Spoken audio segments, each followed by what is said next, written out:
Hi friends, welcome to trading pro Telugu channel.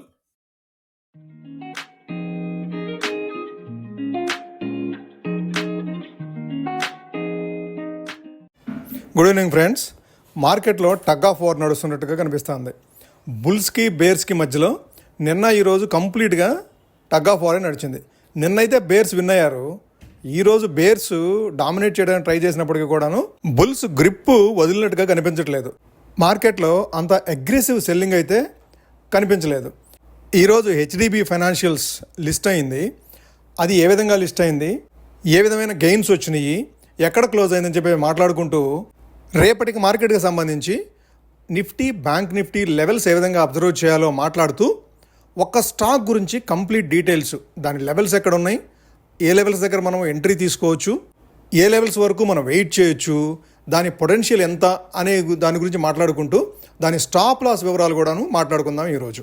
ఇక market విషయానికి వస్తే సెన్సెక్స్ 288 పాయింట్లు నష్టపోయి 83,410 దగ్గర క్లోజ్ అయితే, నిఫ్టీ 88 పాయింట్లు నష్టపోయి 25,453 దగ్గర క్లోజ్ అయింది. వేరాజ్ బ్యాంక్ నిఫ్టీ 460 పాయింట్లు నష్టపోయి 56,999 దగ్గర క్లోజ్ అయింది. Just 1 point below 57,000 bank Nifty close అయింది. స్లైట్ అండర్ పర్ఫామ్ చేసింది. నిన్న మొన్నటితో కంపేర్ చేస్తే ఈరోజు బ్యాంక్ నిఫ్టీ అండర్ పర్ఫామ్ చేసిందని చెప్పుకోవచ్చు. సెక్టార్ వైజ్ పర్ఫార్మెన్స్ విషయానికి వస్తే నిఫ్టీ 50 స్లైట్ నెగిటివ్గా 0.35% నెగిటివ్గా క్లోజ్ అయింది. అయితే ఈరోజు ఐటీ స్టాక్స్ కొద్దిగా పాజిటివ్గా పర్ఫామ్ చేసినాయి, స్లైట్గా సపోర్ట్గా నిలిచినాయి అని చెప్పుకోవచ్చు. ఐటీ స్టాక్స్ కూడా ఈరోజు సెల్ ఆఫ్ వచ్చినట్టయితే నిఫ్టీ కనీసం 250-300 పాయింట్స్ ఈరోజు నెగిటివ్గా క్లోజ్ అయింది.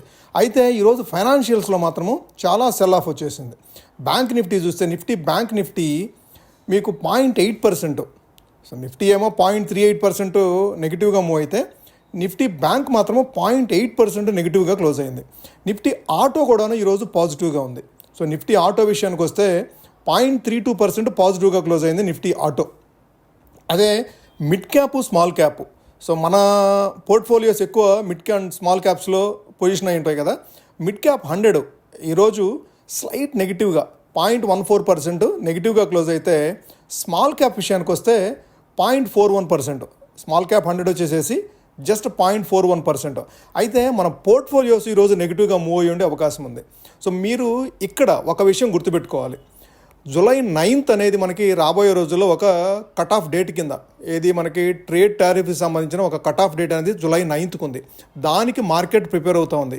ఎటువంటి అగ్రిమెంట్స్ అవబోతున్నాయి, especially India and US tariff విషయంలో ఎటువంటి అగ్రిమెంట్స్ అవుతాయి, ఆ అగ్రిమెంట్స్ ఏ విధంగా టర్న్అవుట్ అవుతాయి, ఎవరికి బెనిఫిట్ ఉంటుంది, ఈ విషయాన్ని అబ్జర్వ్ చేస్తూ ఉన్నాయి. దాంతోపాటుగా మనకి నెక్స్ట్ వీక్ నుంచి రిజల్ట్ సీజన్ స్టార్ట్ అవుతుంది. మార్కెట్లో ఆ కాషియస్నెస్ కూడా ఉంది. ఈ రిజల్ట్ సీజన్కి సంబంధించి మనకి మిక్స్డ్ ఎక్స్పెక్టేషన్స్ ఉన్నాయి. Q1లో రిజల్ట్స్ అనేది మనకి ఇంపార్టెంట్, అంటే ఫైనాన్షియల్ ఇయర్ స్టార్టింగ్ క్వార్టర్ కాబట్టి ఈ Q1 అనేది మనకి కాస్త ఇంపార్టెంట్ సీజన్ వైజ్గా చూసుకోవచ్చు మనం. అది రిఫ్లెక్ట్ చేస్తుంది రాబోయే నెక్స్ట్ 1 year ఫైనాన్షియల్ పర్ఫార్మెన్స్కి సంబంధించి. సో ఈ కాషియస్నెస్ కూడాను మన మార్కెట్లో ఇప్పుడు నడుస్తుంది. సో వీటన్నిటితో మన మార్కెట్ కాస్త ప్రాఫిట్ బుకింగ్ అనేది చూస్తూ ఉన్నాము. సో కొంత సెంటిమెంట్ పాజిటివ్గా, ఇది రిజల్ట్కి సంబంధించిన ఆప్టిమిజం కావచ్చు, లేదంటే ట్రేడ్ టారిఫ్ పాజిటివ్గా టర్న్ అవుతాయో అని చెప్పేసి ఆప్టిమిజం కావచ్చు, ఉన్నా కూడాను కాషియస్నెస్ అనేది ఈ ట్రేడర్స్లో పెరగడంతో మన మార్కెట్లో కాస్త ప్రాఫిట్ బుకింగ్ అనే దానికి మొగ్గు చూపుతున్నారు గత 2 రోజుల నుంచి. అయితే జూలై 9th వరకు కూడాను మార్కెట్ ఇదే విధమైన ట్రెండ్ని ఎగ్జిబిట్ చేసే అవకాశం ఉంది మనకి. సో మీరు కూడా కాస్త మార్కెట్లో కాషియస్గా, మీ దగ్గర టేబుల్ మీద ఏదైనా మంచి ప్రాఫిట్స్ కనుక్కుంటే కాస్త ఫ్రీ ఆఫ్ కాస్ట్ చేసుకుని మీ స్టాక్స్ని హోల్డ్ చేయడం కాస్త బెటర్ స్ట్రాటజీ అవుతుంది. ఓకే, మళ్ళీ ఏదన్నా మార్కెట్లో డిప్ వచ్చినప్పుడు మీరు కొనుక్కునే అవకాశం ఉంటుంది. ఎట్లాగో మార్కెట్ 25,600, 25,700 దగ్గర మనకి కాస్త రెసిస్టెన్స్ మనం అబ్జర్వ్ చేస్తూ ఉన్నాం కాబట్టి 25,500 బిలో కూడా మార్కెట్ క్లోజ్ అయింది ఈరోజు. కాబట్టి కొద్దిగా కాషియస్గా ఉండటం అనేది మనకి కాస్త బెటర్ స్ట్రాటజీ అవుతుంది ప్రస్తుతం మార్కెట్ని బట్టి చూస్తే కనుక. 25,200 పైన ఉన్నంత కాలం మనకి బై ఆన్ డిప్సే ఉంటుంది. బట్ స్టిల్ హూ నోస్, మనకి ఏదైనా రిజల్ట్స్ నెగిటివ్గా, ఏదైనా ఒక బిగ్ కంపెనీ కనుక నెగిటివ్గా రిజల్ట్స్ పోస్ట్ చేస్తే తెలియదు, 24,500 వరకు మళ్ళీ ఒకసారి ఫాలో అయినా కానీ ఆశ్చర్యపడక్కర్లేదు. ఓకే, అయితే మనకి లాస్ట్ 10-12 ఇయర్స్ కనుక చూస్తే జూలై మంత్ పాజిటివ్గానే మార్కెట్లు ఉంటా ఉన్నాయి. జూలై మంత్లో ఓవరాల్గా కాస్త బుల్లిష్గానే ఉంటా ఉన్నాయి. కాకపోతే మనకి ఈసారి మే అండ్ జూన్లో మనం మంచి బుల్లిష్నెస్ చూసాము. సో ఇప్పుడు మళ్ళీ నెక్స్ట్ స్టెప్కి వెళ్ళబోయే ముందుగా కాస్త ప్రాఫిట్ బుకింగ్ అనేది మన మార్కెట్లో అబ్జర్వ్ చేస్తూ ఉన్నాం మనం. Okay, HDB financial services list అయింది ఈరోజు మార్కెట్లో. 827 వరకు లో ఫామ్ చేస్తూ 851.50 వరకు హై ఫామ్ చేసింది. క్లోజింగ్ వచ్చేసేసి 840. ఈరోజు ఇది లిస్టింగ్ గెయిన్స్ బాగానే ఇచ్చిందని చెప్పుకోవచ్చు. ఆల్మోస్ట్ 14% వరకు లిస్టింగ్ గెయిన్స్ ఇచ్చింది. 740 దగ్గర మనకి ఇష్యూ చేస్తే 840 వరకు క్లోజ్ అయింది. అంటే 100 రూపీస్ గ్రే మార్కెట్లో 65-70 రూపీస్ గ్రే మార్కెట్లో ఉన్న స్టాకు ఆల్మోస్ట్ 100 రూపీస్ ఓపెనింగ్లోనే మనకి గెయిన్స్ ఇచ్చింది. సో లాంగ్ టర్మ్కి ఈ స్టాక్ని మీరు హోల్డ్ చేయొచ్చు. ఇంకా డిప్లో కూడా మీరు యాడ్ చేసుకుంటూ పోవచ్చు. స్ట్రాంగ్ పెడిగ్రీ ఉన్న కంపెనీ, హెచ్డిఎఫ్సి బ్యాంక్ బ్యాకప్ ఉన్న కంపెనీ కాబట్టి మనం దీన్ని బిలీవ్ చేస్తూ దీన్ని హోల్డ్ చేస్తూ కంటిన్యూ చేసుకోవచ్చు. ఓకే ఫ్రెండ్స్, మనము నిఫ్టీ, బ్యాంక్ నిఫ్టీ లెవెల్స్ని చూస్తూ ఏ విధమైన లెవెల్స్ మనం రేపటికి అబ్జర్వ్ చేయాలి అనేది అబ్జర్వ్ చేద్దాం. ఇప్పుడు ఇది నిఫ్టీ చార్టు. నిన్న డోజీ క్యాండిల్ తర్వాత, నిన్న పర్ఫెక్ట్ డోజీ ఏర్పడింది. డోజీ క్యాండిల్ తర్వాత ఈరోజు make or break kind of candle ఏర్పడిందని చెప్పుకోవచ్చు. సో ఈరోజు నిన్న డోజీ కంటే కూడా లోయర్ సైడ్, అంతకుముందు లో కంటే కూడా ఈరోజు లోయర్ సైడ్ క్లోజ్ అయింది. సో ఈరోజు క్లోజింగ్ వచ్చేసేసి 25,453.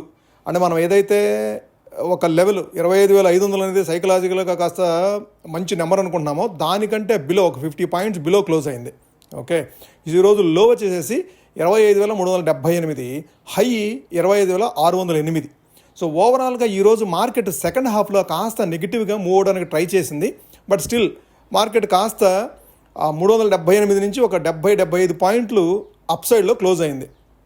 అయితే 25,500 కంటే బిలోలో క్లోజ్ అవడం మాత్రం కాస్త నెగిటివ్ సెంటిమెంట్నే సూచిస్తుంది. ఓకే, ఓవరాల్గా మనం మార్కెట్ని ఇప్పుడు ప్రస్తుతం లెవెల్స్ అబ్జర్వ్ చేయాలి అంటే ఒక రేంజ్ బౌండ్ కిందనే ఉందని చెప్పుకోవచ్చు. ఇంతకుముందు ఏదైతే మనం 24,500 నుంచి 25,200 మధ్యలో 700 పాయింట్ల మధ్యలో మూవ్ అయింది అనుకున్నామో, ఇప్పుడు మరలా రేంజ్ బౌండ్ యాక్టివిటీ స్టార్ట్ అయిందని చెప్పుకోవచ్చు. సో ఇప్పుడు రేంజ్ వచ్చేసేసి 25,300. ఇంతకుముందు ఏదైతే మనకి ఫిబొనాచి సిరీస్ ప్రకారము 25,285, 25,300 మనం రెసిస్టెన్స్ కింద ఫేస్ చేస్తుంది అనుకున్నామో, ఆ రెసిస్టెన్స్ దగ్గరకు వచ్చేసేసి ఇప్పుడు సపోర్ట్ అవుతుంది.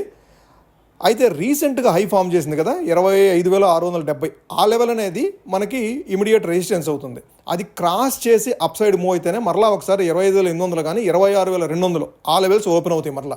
సో ప్రస్తుతం అయితే దీని రేంజి 25,700, 800 ఆ రేంజి హయ్యర్ సైడు, 25,300, 25,200 ఆ 100 పాయింట్స్ లోయర్ సైడ్.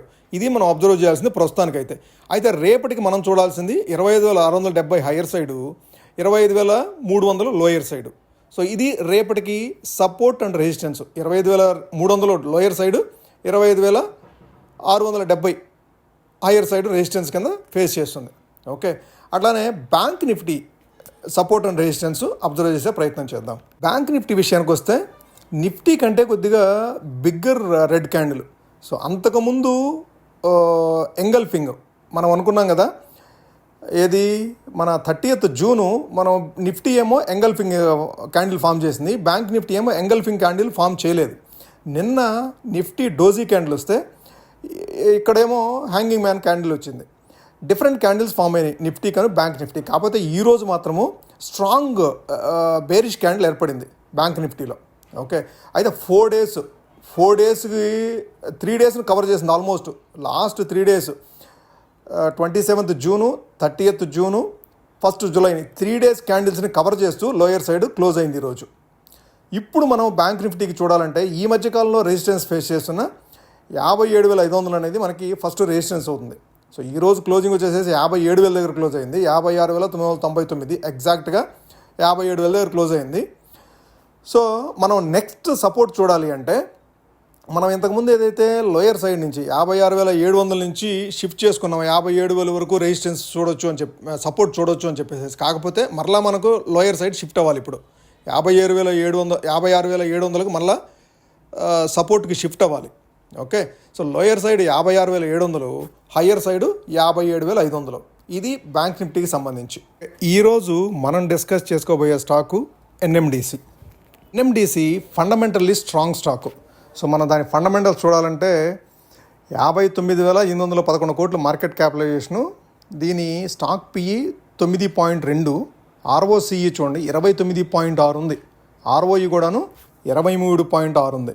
సో ఇది మేజర్గా ఈ ఎన్ఎండిసి ఏం చేస్తుందంటే ఐరన్ ఓర్ని ఎక్స్ప్లోర్ చేసి అట్లానే ఐరన్ ఓర్ని ప్రొడ్యూస్ చేస్తుంది. అట్లానే డైమండ్స్ కానివ్వండి, production and sale of sponge iron కానివ్వండి. సో వీళ్ళ మెయిన్ మేజర్ బిజినెస్ అది. రీసెంట్గా వీళ్ళు విండ్ పవర్ జనరేషన్లో కూడాను వీళ్ళు ఎస్టాబ్లిష్ అవ్వడానికి ప్రయత్నం చేస్తూ ఉన్నారు. సో దాంతో దీనికి కాస్త డిమాండ్ కానీ క్రేజ్ కానీ ఈ స్టాక్కి రాబోయే రోజుల్లో పెరిగే అవకాశం ఉంది. ఓకే, ఇది ఫండమెంటల్గా మంచి స్ట్రాంగ్ స్టాకు. మీరు చూడాలి అంటే కనుక దీని క్వార్టర్ రిజల్ట్స్ మీరు చూస్తే క్వార్టర్ రిజల్ట్స్ కూడాను మంచిగా పోస్ట్ చేస్తూ ఉన్నారు. అయితే ఇది సిక్లికల్ బిజినెస్. సో ఈ ఎన్ఎండిసి అనేది కాస్త సిక్లికల్ బిజినెస్. ఈ సిక్లికల్ బిజినెస్లో మనము ఒక క్వార్టరు కాస్త లోయర్ సైడ్ ఉంటుంది, ఒక క్వార్టరు కాస్త హయ్యర్ సైడ్ ఉంటుంది. సో మార్చ్ క్వార్టర్ చూస్తే 6,400 కోట్లు మార్చ్ క్వార్టర్ 2024లో పోస్ట్ చేస్తే 2025 మార్చ్ క్వార్టర్ 7,000 కోట్లు పోస్ట్ చేశారు. ఓకే, ఓవరాల్గా ఇది స్ట్రాంగ్ ఫండమెంటల్స్ ఉన్న స్టాకు. సో మనం దీని లెవెల్స్ అబ్జర్వ్ చేయాలంటే ఇప్పుడు రీసెంట్గా 67 దగ్గరకు వచ్చిన తర్వాత మరలా ఒకసారి రీట్రేస్ అయ్యి రికవర్ అవుతుంది. ఇవాళ క్లోజింగ్ వచ్చేసి 68 రూపాయలు. సో మనం ఈ లెవెల్ దగ్గర అక్యుములేట్ చేసుకోవడానికి మంచిగా ఉంటుంది. ఇది హయ్యర్ లోస్ ఫామ్ చేస్తుంది. ఇక్కడ లో ఉంది 59.89 అంటే 60 దగ్గర లో ఫామ్ చేసింది. అదే లాంగ్ టర్మ్ సపోర్ట్ కింద కూడా ఉంది. 62 దగ్గర మల్టిపుల్ టైమ్స్ ఇది సపోర్ట్ తీసుకుంది. ఇప్పుడు రీసెంట్గా హయ్యర్ లోస్ ఇప్పుడు 66, 67 దగ్గర హయ్యర్ లోస్ ఫామ్ చేస్తుంది. దీంతో పాటుగా మనం ఇంకోటి అబ్జర్వ్ చేయాల్సింది ఏంటంటే ఇది 50-డే మూవింగ్ యావరేజ్ 200-డే మూవింగ్ యావరేజ్ కంటే బిలో ఉంది. ఇది క్రాస్ ఓవర్ అవ్వడానికి ట్రై చేస్తూ ఉంది. వన్స్ ఇది కనుక క్రాస్ ఓవర్ అయితే మరలా ఒకసారి 75 అండ్ 82 ఆ లెవెల్స్ వరకు ట్రావెల్ చేసే అవకాశం ఉంది. సో ఇప్పుడు 68 లెవెల్స్ దగ్గర ఉంది. మనం అక్యుములేషన్ స్టార్ట్ చేసుకోవచ్చు. మీరు ఈ స్టాక్ని మీరు రాడార్లో పెట్టుకొని దీన్ని అక్యుములేషన్ స్టార్ట్ చేసుకోవచ్చు. మీరు ఇక్కడ 68, 67 లెవెల్స్ దగ్గర మీరు అక్యుములేషన్ చేసుకోవచ్చు. 75 ఫస్ట్ టార్గెట్ అవుతుంది. సో నెక్స్ట్ 75 క్రాస్ చేస్తే కనుక ఈ రీసెంట్ హై ఏదైతే ఉందో దానికన్నా క్రాస్ చేస్తే కనుక మరలా ఒకసారి 82, 83 లెవెల్స్కి రీచ్ అయ్యే అవకాశం ఉంది ఎన్ఎండిసి. ఓకే, ఇది ఫ్రెండ్స్ ఈరోజు స్టాక్ మనం డిస్కస్ చేసుకుంది NMDC. Nifty, bank Nifty support and resistance levels కూడా డిస్కస్ చేసుకోవడం జరిగింది మనం ఈ వీడియోలో. సో మీకు ఈ వీడియో నచ్చినట్టయితే ఈ వీడియోని లైక్ చేయండి. అట్లానే మీ ఫ్రెండ్స్కి కానీ, మీ కొలీగ్స్కి కానీ, మీ రిలేటివ్స్కి కానీ ఇది యూస్ఫుల్ అవుతుంది అనుకుంటే వాళ్ళకు కూడా షేర్ చేయండి. ఛానల్ని సబ్స్క్రైబ్ చేయండి ఫ్రెండ్స్. Thank you.